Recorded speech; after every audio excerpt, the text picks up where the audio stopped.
smetti di dare tutto a chi non se ne accorge neanche. Avere a che fare con gli altri costa energia, però non possiamo farne a meno. Il problema, come sempre, e come troppe volte, non è il cosa, è il come, ma soprattutto in questo caso è il quanto, quanta energia dai e soprattutto cosa ne ricevi. Invece ci sono persone da cui non arriva mai niente. Tu dai, la tua energia non viene neanche vista, non viene apprezzata e soprattutto non fa quella differenza che tu vorresti. Va dritta nel vuoto. E se tu sei uno che ha piacere di dare, in quel caso anche il piacere di dare si spegne. E sai cosa rimane? Rimane solo un'enorme fatica e la frustrazione di chi continua a versare in un piatto che non si riempie mai. E allora oggi parliamo di 4 tipi di persone, 4 facce che ti verranno in mente, 4 dinamiche che forse riconosci meglio di quanto vorresti. E allora iniziamo.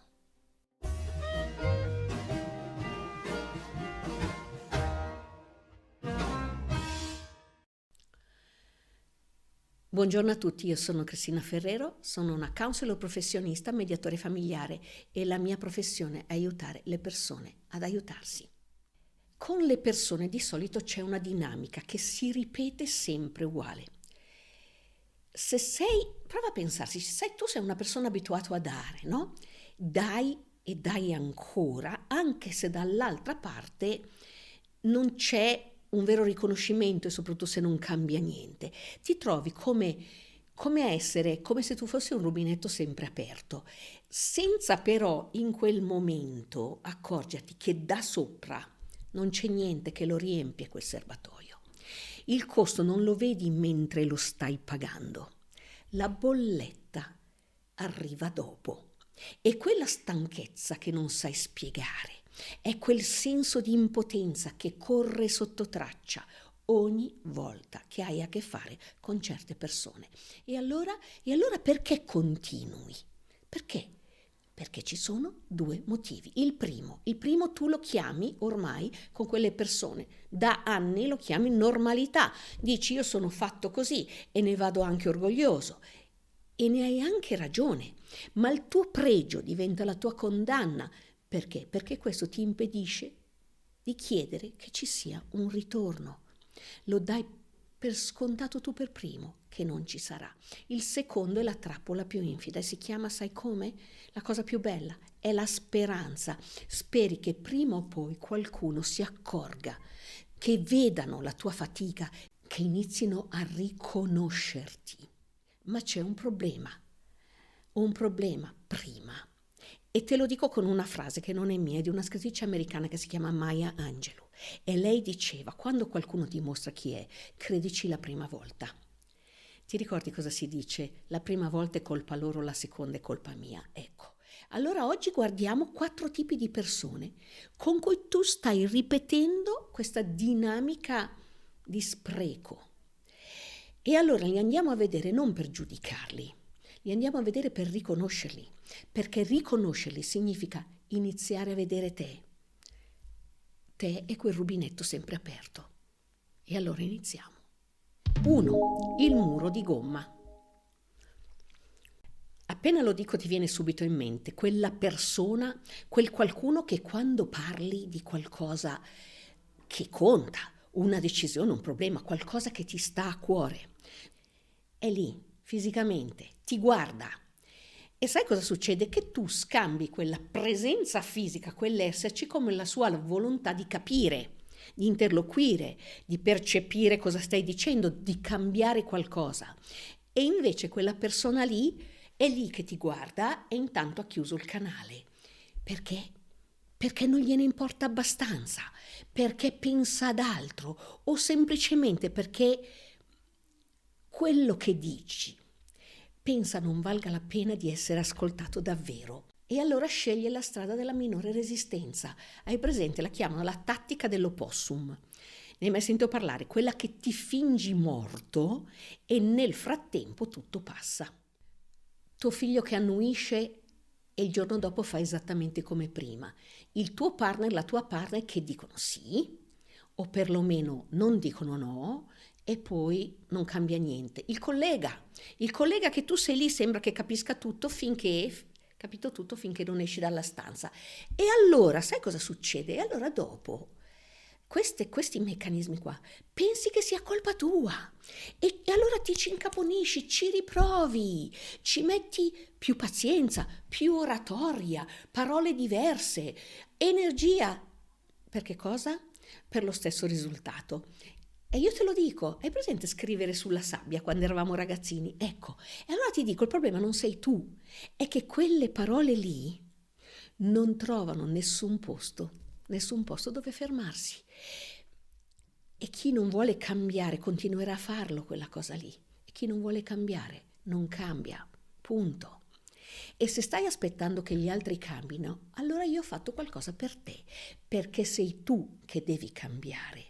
Iniziare a cambiare tu per far cambiare loro. Ed è per questo ho creato un corso online, un corso che si chiama Stare con gli altri restando forte. Lì dentro non ti faccio solo teoria, ti prendo per mano e ti porto attraverso 5 moduli. Ci sono 3 ore di video, ma soprattutto ci sono esercizi pratici, PDF da scaricare perché voglio che tu faccia pratica. Voglio che quando finisci tu sappia esattamente come porti, per finalmente dire no. Dire no senza crollare o sentirti in colpa e per saper mettere dei limiti senza rovinare le relazioni e perdere te stesso, per non aspettare che siano gli altri a cambiare, perché gli altri, e dovresti già saperlo, e ancora ti illudi, ma te lo dico, non cambieranno per far piacere a te, ma lo farai tu grazie a questo corso e gli altri davanti a nuovo te dovranno per forza riposizionarsi. Il link lo trovi nel commento qua sotto, nel primo. Il corso sarà tuo per sempre per andare e ritornarci. Che altro dire? Io ti aspetto là. E allora riprendiamo, perché ci sono ancora 3 facce da guardare. C'è chi non vede le tue parole e c'è chi non vede nemmeno quello che fai. Perché? Perché tutto è diventato così normale. Tutto è diventato così scontato, come l'acqua del rubinetto. 2.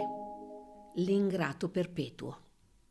Hai presente quella persona a cui dare una mano è diventato l'ordine delle cose, è diventato normale? Non nel senso bello, nel senso che è diventata una roba trasparente. È come aprire il rubinetto e trovare l'acqua, normale, scontato, previsto. Però tu che sei quell'acqua lì, a te costa e vorresti che quella fatica di esserci sempre venisse almeno vista. Tu non pretendi che sia ripagata alla pari, vorresti solo che venisse riconosciuta. Un grazie ogni tanto, basta, una pacca sulle spalle, invece no.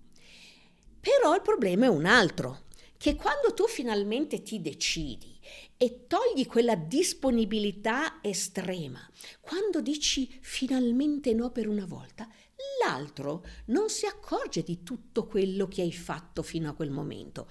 Sai cosa fa? Si offende di quello che non fai adesso. Fai il tradito, l'ingiustizia cosmica. Senti questa frase, vabbè, non fa niente, me la vedrò io. Detto in quel modo lì, che sai già come suona, che a te ti va una pugnalata e soprattutto ti metti nella condizione peggiore. Ascolta, cosa fai? Ti spieghi? Diventi il ragionierino con la lista? Sei meschino, no? Non ti spieghi? Ti rode dentro. La cosa che la generosità che c'è stata, la gentilezza spiegata diventa orribile. E allora ricordati una cosa, nessuno ringrazia il rubinetto, però ricorda che tu rubinetto non sei. E allora andiamo al prossimo. Perché? Perché c'è chi ogni tanto lo sa.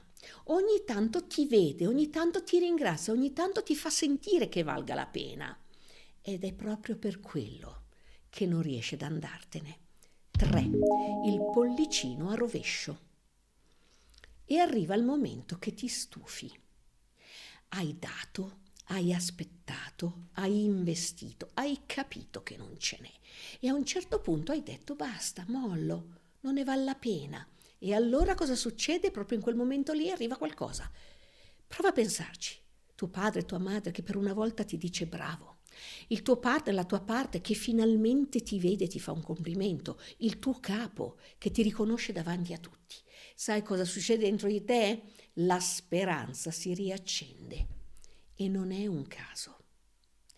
È esattamente il momento in cui quelle persone lì sentono che tu stai per mollare. E cosa fanno? Ripigliano e tu ci caschi. Non per ingenuità, per quella cosa meravigliosa che abbiamo detto, per speranza, perché quella persona vedi e dire ma allora c'è speranza, ogni tanto funziona. Quella persona lì è come la vorrei. Ed è quel ogni tanto che basta a tenerti nel bosco, ad aspettare la prossima briciola. Quando eravamo piccoli ci raccontavano la storia di Pollicino. Pollicino, se ti ricordi, lasciava le briciole di pane per ritrovare la strada di casa. Ecco, qui è esattamente il rovescio. È l'altro che lascia le briciole e tu le segui. Te le fai bastare, in inglese si chiama breadcrumbing, farsi bastare le briciole. Te le fai bastare pensando che ti stia portando fuori dal bosco, finalmente. E invece quelle briciole ti riportano soltanto dove il bosco è più fitto. Con un no secco vai avanti, ricordati, con le briciole resti lì. E poi c'è l'ultimo, quello con cui non aspetti nemmeno le briciole. Parti tu, automaticamente, ogni volta che sembra stare affogando, tu hai già il gommone in moto e lo butti in acqua.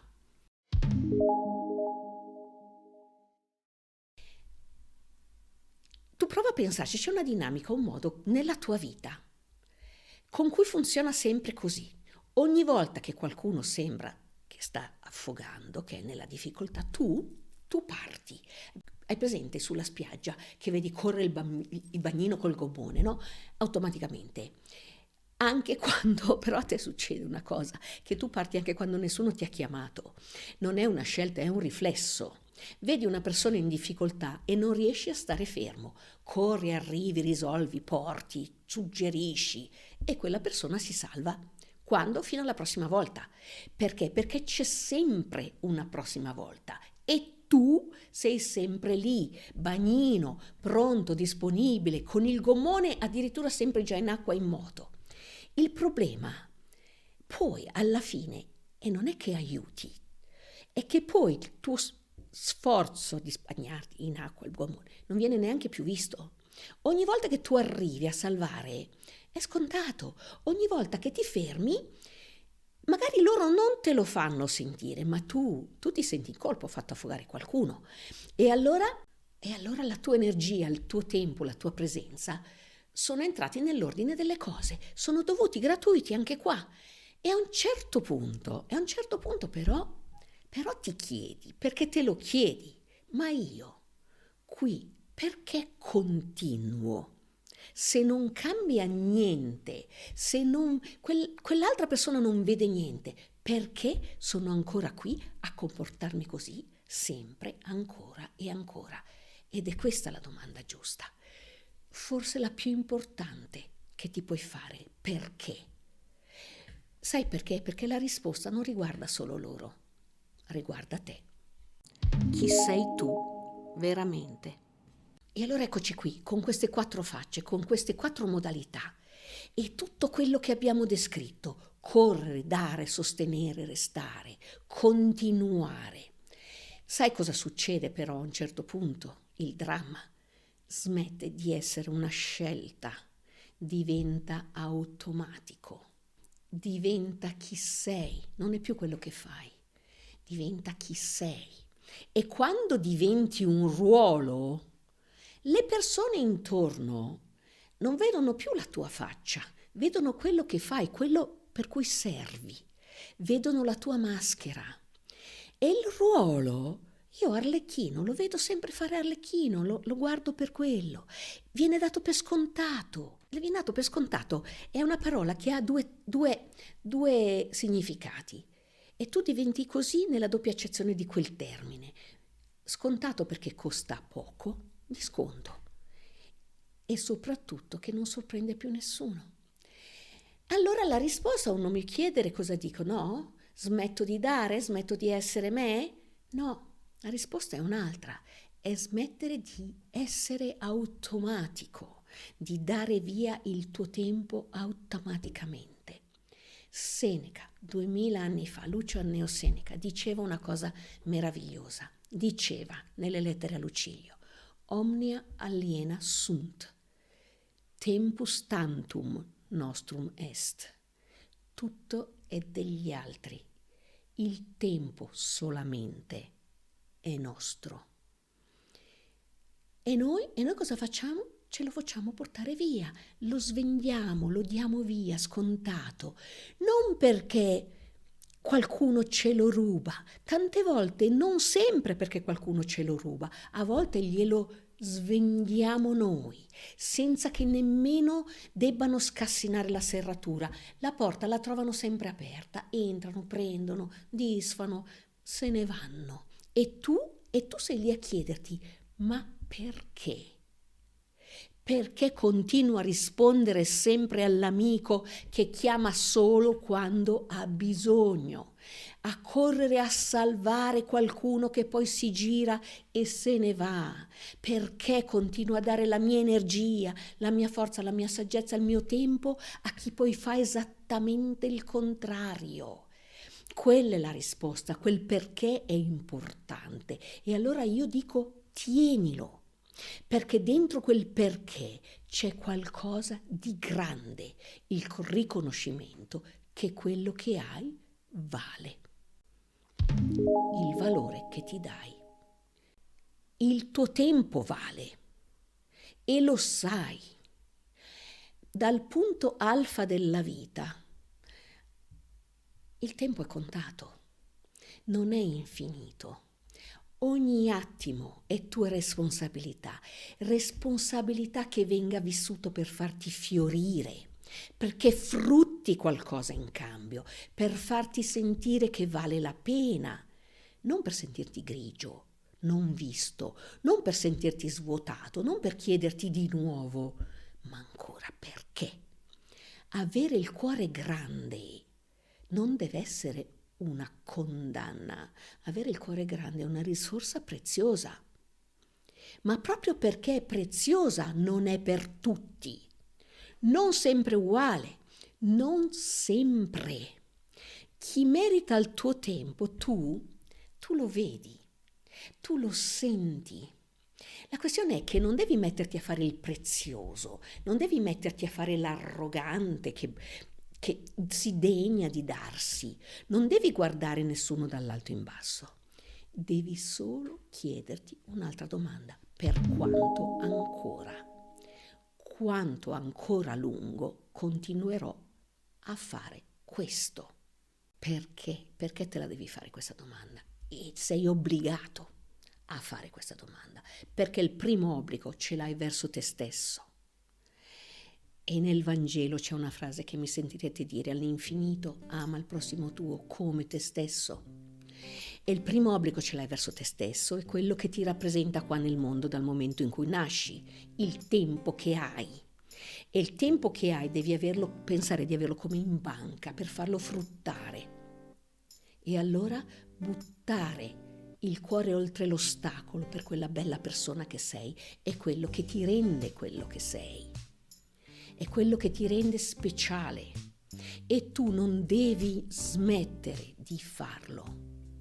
Io mi viene male quando sento dire devo essere meno buono e dico ma che mondo di emme se una persona dice devo essere meno buono. No, devi fare un'altra cosa, devi tornare a te e fare una cosa importante: scegliere. Perché? Perché non devi smettere di buttare il cuore oltre l'ostacolo. Devi solo scegliere quali ostacoli meritino quel tuo cuore grande. Anche oggi abbiamo finito, siamo arrivati alla fine, sempre le stesse cose. Iscriviti a questo canale, non ti costa niente e mi aiuti tanto. E poi metti un like e lascia un commento, come sei messo tu con la tua energia e con gli altri. Stai attento, vai nella descrizione, trovi un link per scaricare un PDF con tutte queste cose che te lo tieni lì e te lo vai a rivedere. Trovi il link per iscriverti alla mia newsletter settimanale. Che altro dire? Vatti a vedere il primo commento qua sotto, c'è tutte le informazioni per il corso e io ti dico, mi raccomando, il tuo tempo, quello che tu sei, inizia a darlo come la cosa più preziosa che hai, preziosa per te, per la tua vita, che deve essere, e tu lo sai, ed è in mano a te, quella vita bellissima.